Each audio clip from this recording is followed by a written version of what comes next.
After playing Call of Duty Ghosts, I began to wonder why it never got a sequel, and why it was considered a massive failure for the franchise. Even after 11 years have passed since its initial release, the majority of fans criticized the game and its lack of innovation. Many were critical of the multiplayer at the time, with fans dubbing it boring, dull, and with ridiculously flawed map designs. Most weren't sold on it at all. The campaign was something new for Call of Duty, as they had been switching between Modern Warfare and Black Ops for a few years, but a majority of the fans found the campaign didn't live up to their expectations. I believe that there were many reasons as to why the game didn't succeed, and if we take a look down memory lane, maybe we can get to the bottom of the Ghost dilemma. I think it's important to note that before the release of Call of Duty Ghosts, Activision and Call of Duty as a whole were going through what many believe can be called their golden age. Now, at 90 minutes to 7, it was billed as the game of the decade and drew hundreds of fans to London's Leicester Square late last night for an event which looked rather like a film premiere. The long-awaited video game Call of Duty Modern Warfare 2 is expected to sell millions of copies over the next few weeks. What's all the fuss about? With the release of back-to-back-to-back hits beginning in 2007 with the beloved Modern Warfare or Call of Duty 4, this game would see us jump into modern times and leave the World War II era that Call of Duty was known for. Although a big risk, it paid off tremendously as many of the fans really enjoyed the game, and the following year we have what many consider a prequel to Black Ops 1, which was World at War. And this takes us back to the 1940s, but it would introduce us to important characters that we would build our future installments on. The following year, we received a sequel to Modern Warfare, and this time the conflict was bigger and we were introduced to some fan favorites and the inspiration behind the Ghost game and Special Air Service operator Simon Ghost Riley. The next 3 games would be Black Ops 1, Modern Warfare 3, and Black Ops 2. At this point, Activision couldn't do no wrong. The amount of games that they were able to release back to back that were not only creative, but innovative was amazing, and the fans loved them for it. Black Ops as a series would become legendary and one of the greatest stories to ever come out of Activision. And Modern Warfare was and still is remembered fondly for its risk and global conflicts and the introduction of some of the greatest characters ever known in Call of Duty. With the releases from 2007 to 2013, we can see a pattern of Modern Warfare and Black Ops games. I believe that most fans became accustomed to this, and with the way things were going, maybe they expected a sequel to Black Ops 2 to release almost immediately after the game's launch, as they could continue the story with David Mason. However, that wouldn't. Instead, we would get a new and original story with a lineup of fresh new characters and a completely new task force from Infinity Ward.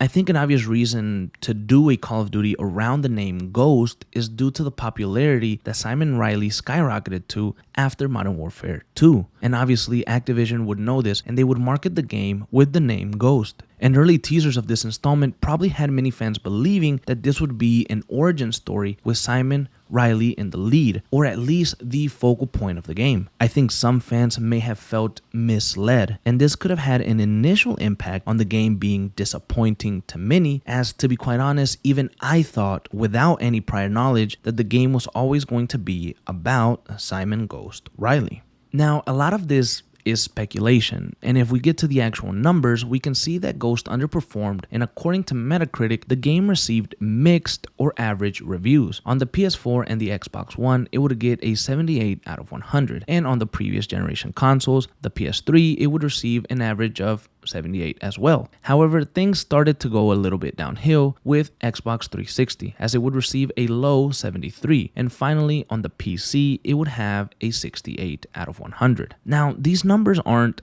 terrible, but they aren't all that great either. And with the game performing average, I don't think there was much buzz surrounding a sequel to it. Many of the publications of the time also had mixed reviews on it, with IGN stating the following: Call of Duty Ghost's robust multiplayer suite and refreshingly varied campaign makes it one of the best in the series, and IGN would give it an 8.8. However, PC Gamer would have a different take entirely, stating that the campaign is exciting, but only passively entertaining, and the multiplayer tweaks the knobs of established Call of Duty games to little effect, and they would give it a 67 in terms of scoring. In terms of sales, the game shipped over $1 billion worth of units in the first day of its release. And although these numbers sound incredible to almost and literally anyone, Activision wouldn't be all that satisfied, as the sales in general were lower than their previous installment in Black Ops 2. And with the introduction of the 8th generation consoles on the horizon, Activision wasn't so sure how many people would want to buy the game due to not knowing what platform they would want it on. It seems that even the times were against Call of Duty Ghosts, and the game would eventually go on to sell over 19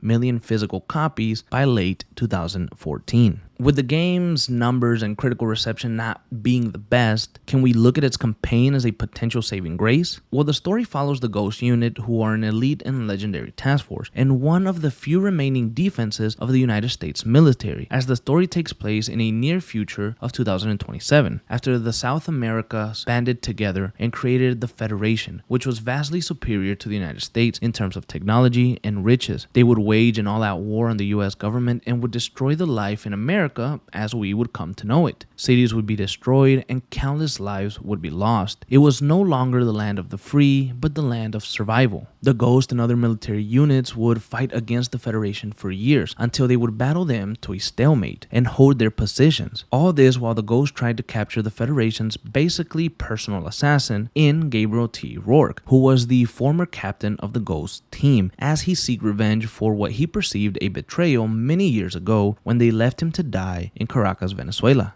And now we're going to look at the good, the bad, and my view of the story of Call of Duty Ghost. The good is that Ghost is a game that should be praised for its teamwork and direction with their missions, as the set pieces created are awesome and serve as inspiration for many of the missions in the rebooted Modern Warfare series. I think that the potential was there, and the new crop of characters seemed interesting enough to do a new trilogy with and expand the world that they were in. A completely new setting and story without ties to the past gave the game a new leash on life, and they could have taken the direction of the series in any way that they wanted, without having any impact on their established stories in Modern Warfare and the Black Ops universes. However, some of the bad regarding the campaign was down to the handling of the game's main villain in Gabriel T. Rourke, as many fans didn't believe his motivation was strong enough to hate the Ghost so much, and the torture that he supposedly goes through at the hands of the Federation was never actually seen or fleshed out. The Federation itself was also a source of discussion within the fans, as we never get a truly proper introduction to them, and we never really put a face to their leaders besides Rourke and Almagro, who died in 2015. So we don't even know who the president of the Federation or the current leader is. Some of the concepts pertaining to the campaign just weren't explored enough for many of the fans' liking. And to be quite honest, this is a valid criticism. And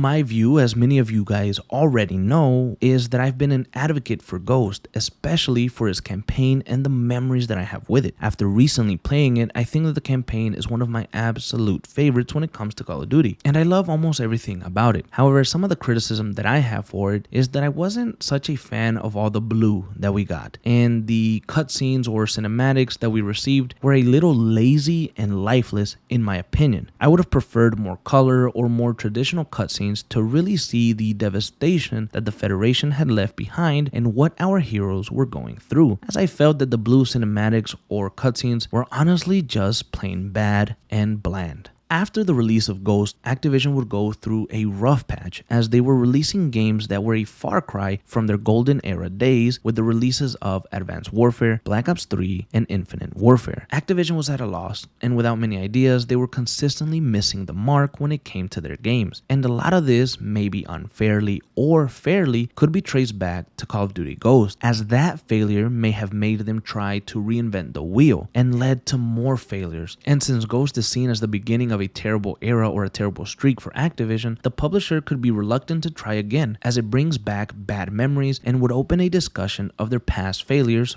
once again.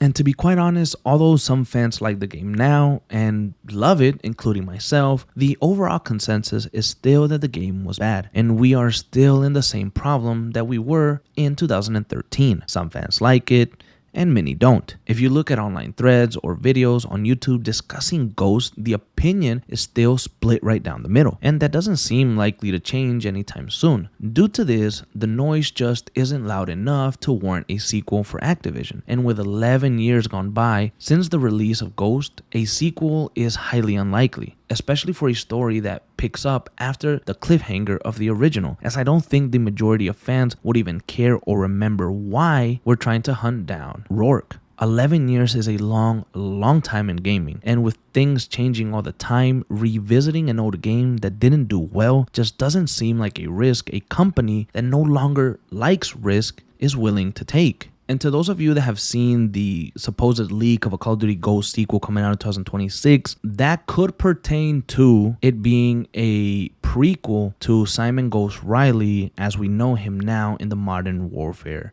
rebooted trilogy. It doesn't confirm that a Ghost 2 will be coming out. It could be, and I could be very wrong, and I hope that Ghost 2 does come out. But I wanted to just hit this point quickly because it could be a Simon Ghost Riley game and not a sequel to the 2013 installment of Call of Duty.